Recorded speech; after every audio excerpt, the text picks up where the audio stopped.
parang may party sa bahay namin. Ay, nice. Apaka-cute. Cute eh, no?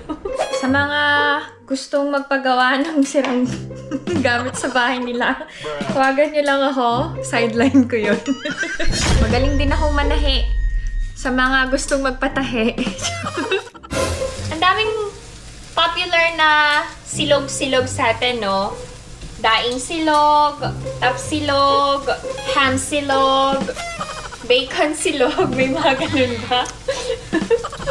Daing silog, ako'y nahulog.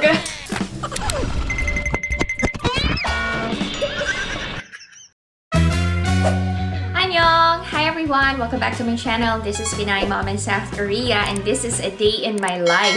Pero hindi masyadong mahaba ang a day in my life.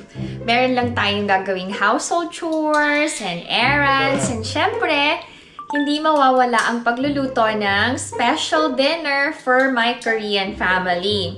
I decided na magluto ng tapsilog para sa amin tonight.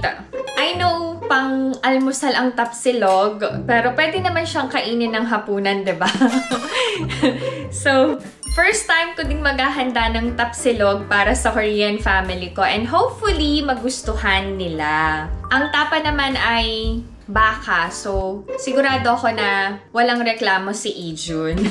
Anyway, since it's spring season na, kailangan ko nang magpalit ng kortina. Matagal-tagal na ding nakasabit ang kortina namin. Isang kortina lang ang gagamitan ko. Hindi na ako magkakabit ng blackout curtain, yung chiffon curtain na lang. Tapos kanina, naglaba na ako. Maraming sinampay sa loob ng bahay. Kailangan kong tanggalin yung nakasabit ngayon.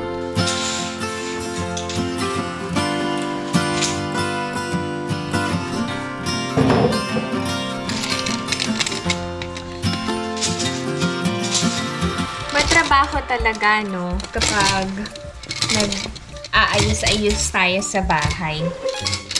Okay, God.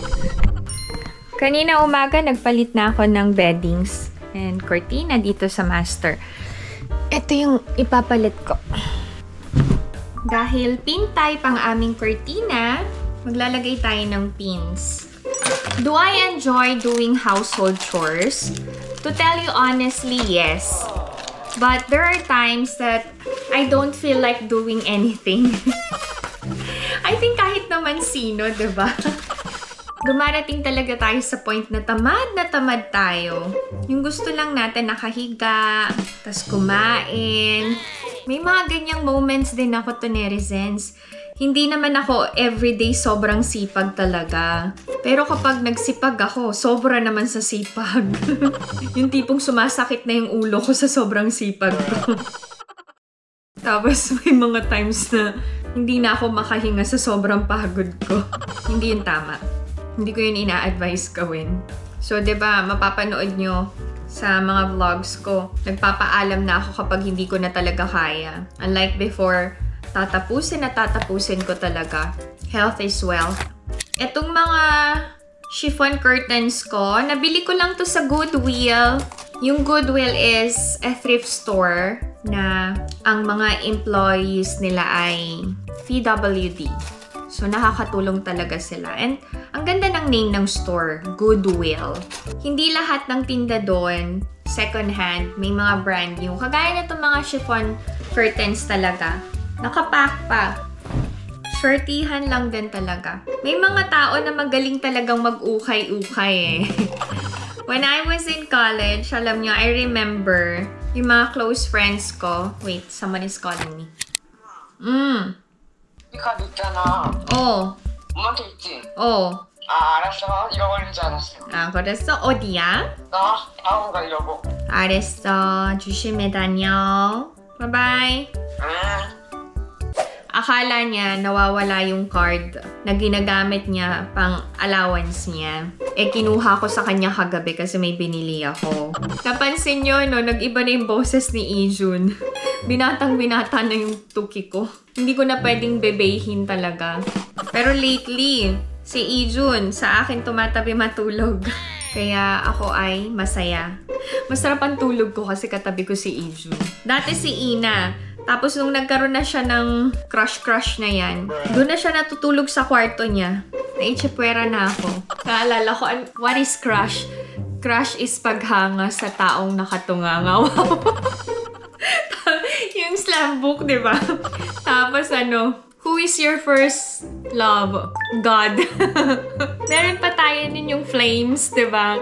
Sinusulat natin yung name ng crush natin, tapos imamatchy-matchy natin sa name natin. Wala lang. Nakakatuwa lang mag-reminisce ng kabataan, no? Anyway, yun lang. Na-share ko lang. Sige na, magkabit na tayo ng kortina ulit.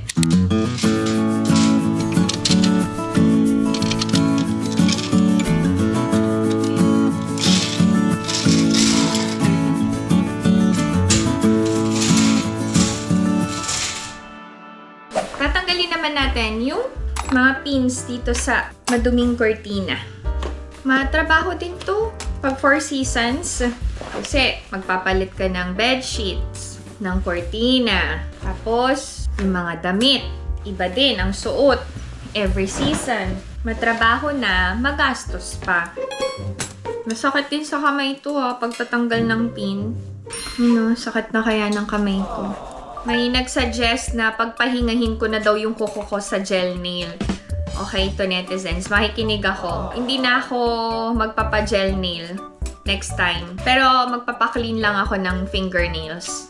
Dan, ang cortina, lalaban ko to.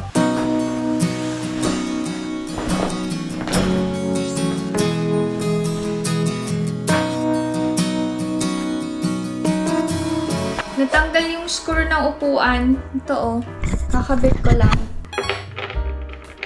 Since palaging wala si Alex, I have to do most of the things at home on my own. Kaya ko naman.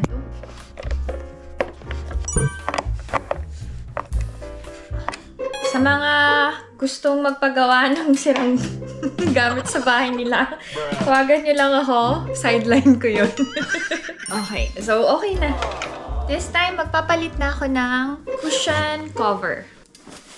Oh! Oh my! Napunit. Kaya ko naman tahiin to. Magaling din akong manahi. Sa mga gustong magpatahi. Lahat na ginawa, Okay. Rain, rain, go away. Come again another day. Little netizens want to play. Rain, rain, go away.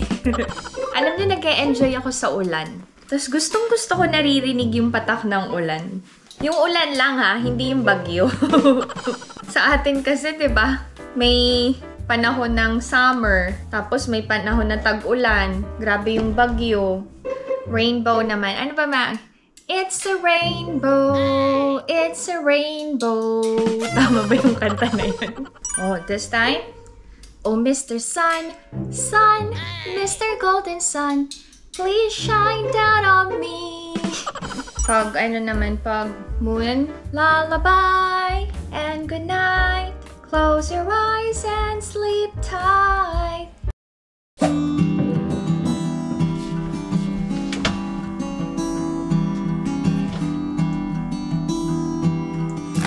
Maglalagay na tayo ng shoelaces. Usually, yung sapatos ko, pinupunasan ko na lang ng toothpaste or nilalabang ko na kapag luma na Pag bago pa alaga pa, pinapa-dry clean ko, ganyan. Very particular ba kayo sa pagtatay ng shoelace? Ako kasi yung simple lang, ganito lang talaga. Yung iba kasi ang galing, no? Yung may style pa. Share ko lang sa inyo. Alam niyo ba, si Ijun, naka 100 sa math test niya. Pinapirmahan niya sa akin kagabi yung test sheet niya. Tapos nagulat ako na 100 yung score. Sabi ko lang sa kanya, ang smile ni Tuki, abot hanggang tenga. Biglang sabi, naka 100 ako. Pwede daw mag-request ba ng Play Store card? Ginagamit niya sa pang-games. Sabi ko, ask muna namin yung apa niya. Dalawa yan actually. Isang 100 at saka isang 92. Alam niyo, bata pa lang ako, favorite ko na yung white. Lalong-lalo na yung white na sapatos Okay, done. Yung sintas lang yung nilaban ko. Bakit madami kaming face towels? Kasi ito na din yung ginagamit namin pang body. Hindi uso sa Korea yung beach towel, yung malaki. Tapos, may nagtanong, pareho din ba sa Philippines na 8 to 5 ang trabaho sa Korea? Yes. Pareho lang yung oras ng trabaho. Pero may mga companies na they start earlier. Siyempre, maaga din yung out. Parang sila Nema. 7:30 to 4:30 sila. Si Alex naman, 8:30 to 5:30. Tapos, ang maganda lang sa company ni Alex, alam nyo ba? Every last Wednesday of the month, maagang out nila. So, tapos or hindi tapos yung trabaho nila, automatic nag-shutdown yung computer. May overtime pay ba sa Korea? Yes, meron. Totoo ba na umaabot ng 120,000 ang sweldo ng isang factory worker dito sa South Korea? Yes, umaabot yon. Kasama na yung overtime pay doon ha. And I think mataas ang pay ng mga factory workers na graveyard yung schedule. Pero mahirap yun ha. Kasi 1 week silang pang umaga, tas 1 week silang pang gabi. Alam niyo yung ano nila, yung body clock nila, weekly nag-a-adjust. So, kung may mga asawa kayo na factory workers sa Korea and ganun yung schedule nila, you have to be more patient and understanding kasi hindi biro yung ganung schedule. Hindi normal ang tulog ng mga yun. Iba kasi kapag nasa tamang oras yung pagtulog mo. Alam nyo, ang tatay ko, I think doon niya nakuha yung sakit niya kasi driver siya sa Petron. And usually ang biyahe niya madaling araw, hindi pwedeng sumabay sa sa regular hours ng mga sasakyan So gabi or madaling araw. So ang tulog niya hindi normal. Nagkasakit ang tatay, merong meningitis. Okay, may meningitis ang tatay. Sa puyat na din niya yun Kaya ang tatay tamad maligo. Lagi silang nag-aaway ng nanay dahil sa paliligo. So far, hindi naman sila naghiwalay. Sila pa rin hanggang ngayon. Mega shoutout sa nanay at tatay ko. May mega shoutout sa magulang Natawa ko dun sa mega shoutout. Balik tayo pala dun sa sweldo ng mga factory workers. Buo ba nilang nakukuha yun? Siyempre may kaltas na yun. Kasi nagbabayad sila ng insurance, may bayad din sa bahay, ganyan. So, di naman buong nakukuha yun. Pero hindi lahat ng factory workers, ganun yung sweldo every month. As I've said earlier, kasama na dun yung overtime pay. And depende sa schedule. Anyway, lalabas na ako, tapos na ako magtupi ng mga towels. Lagi nyo na ako sinasamahang magtupi ng towels to netizens. Thank you, ha. So, ganito ako maglalagay ng towels. Okay.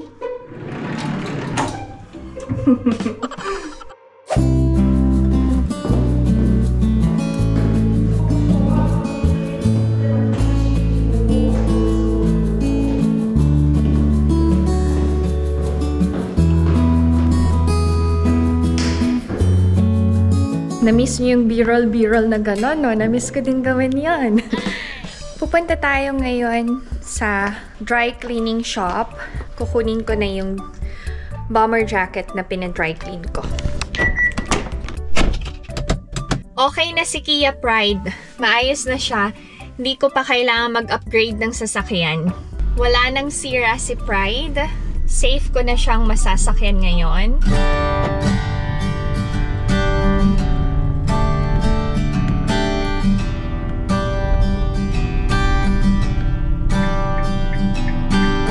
sa pag-uusap sa banot ako yung ada yun kalau siya 감사합니다. 네, 안녕하세요.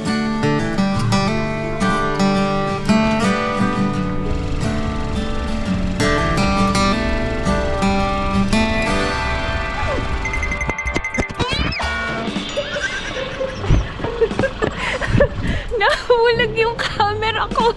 Oh my.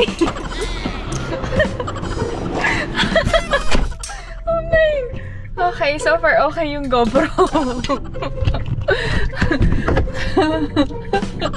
Kakabirol eh. Anyway, nakuha ko na. Bibili na tayo ngayon ng bawang. Kailangan ko para sa tapsilog. Kasi diba ang tapsilog ay may tapa, itlog, at sinangag.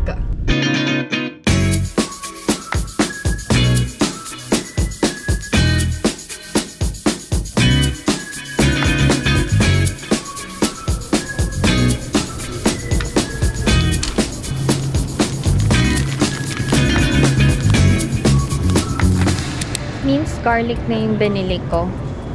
Gagawa ako ng dessert, fruit salad siguro. Kailangan ko ng fruit cocktail. Lagyan ko din ng peach. Peach ba? O, tama. From Philippines ang fruit cocktail. Proud Pinay here. Bila ko nito, pang sabaw. Pair sa, tapa. Ito lang bibilin ko. Yung kailangan ko lang talaga.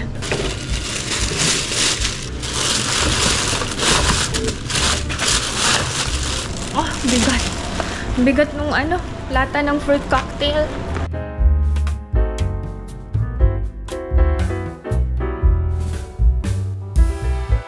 Prepare na tayo ng dinner. Gagawin ko muna yung fruit salad. Kailangan ko ng can opener. Okay. Tadang! Nabuksan din. Tapos bumili ako ng can of peach.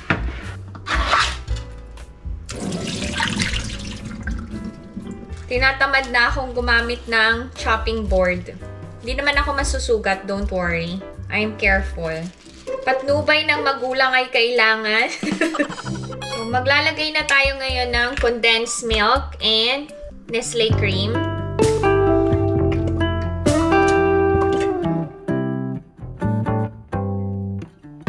Dalawang Nestle cream yung ilalagay ko.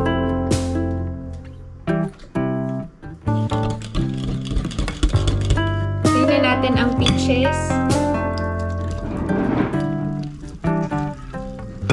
Dagdagan ko ng condensed milk. Meron pa akong isang can ng coconut. Ilagay ko na din dito. Naglalagay pa kayo ng raisins sa fruit salad nyo. Parang okay din, no? Gusto ko din nga maglagay ng cheese eh. Kaya lang ayaw ni Ina and Alex na may cheese ang salad. Meron pa akong raisins yata. Ilagay ko na din, no? Konti lang naman to. Parang may party sa bahay namin. Sa dami ng salad. Transfer na natin.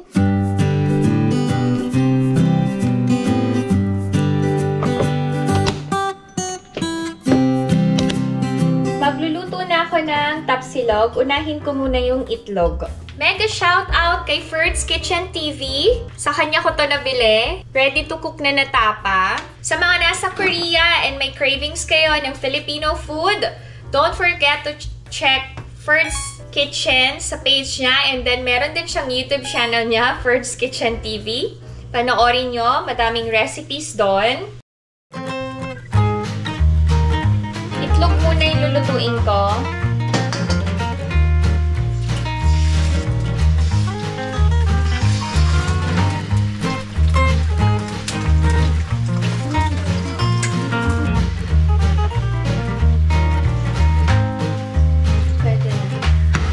This time yung garlic rice na.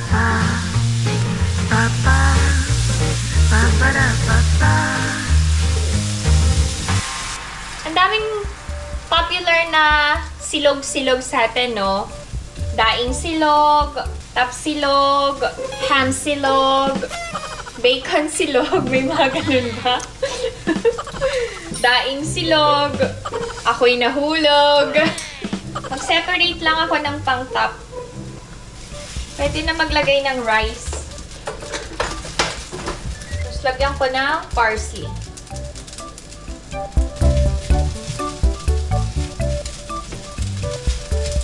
Done ang garlic rice. Yung beef tapa yung lulutuin natin. Same pan na lang para tipid sa hugasin.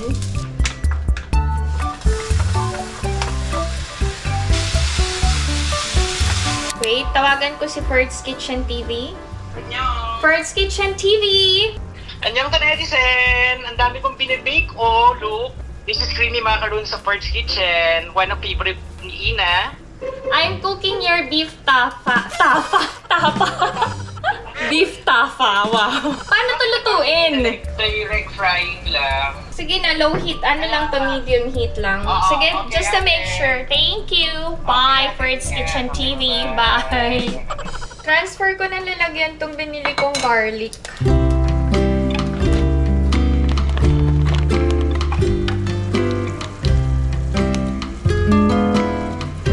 Malapit na maluto yung beef tapa.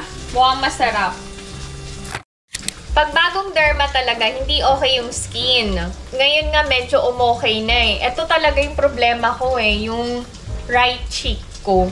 Malalim na yung acne scar. So, kahit ipa-laser ko ng ipa-laser, hindi siya nag-heal kagad. Eh, ito pa naman yung angulo ko. Yung left ko kasi, hindi ko yung angle. Yung right, nakukuha pa yung jawline. Saka, hindi talaga, makinis yung mukha ko. May dark spots. Bago ako magkaroon, nagkaka-pimples pa nga ako eh. Natatakpan lang ng makeup or ng sunscreen. Tapos, nakakatulong din yung maganda yung lighting para medyo fresh ang aura, ganyan. Siyempre, color grading and filter. Okay, luto na ang tapa. Ito na lang ang namin. Hindi na ako magluluto ng sabaw. Oy, okay. Ay, nice pa rin. Oy, nice. Tuwan-tuwa eh. Dapat may something green, no? Okay na to? Ay, nice. Apaka-cute. Cute eh. This is our dinner, tapsilog. Napagod din ako magluto nito ha, pero mukhang masarap. Sabi ni Ina, hindi siya a-attend ng taekwondo today. Umattend naman. Ay, nako. Kain tayo. Mamaya na siya kakain.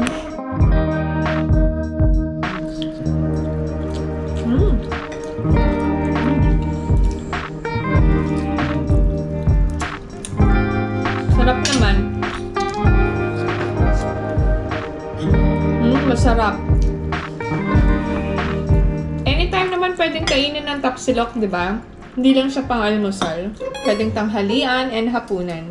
Wow. Anyway, si Ina nasa taekwondo pa. Mamaya-maya pa yung uuwi.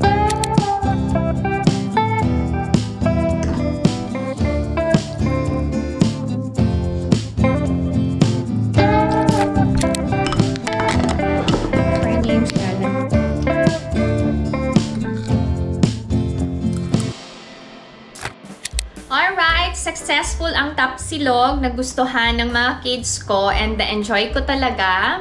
Happy na naman ang puso ko. Sulit yung pagod ko sa pagluluto.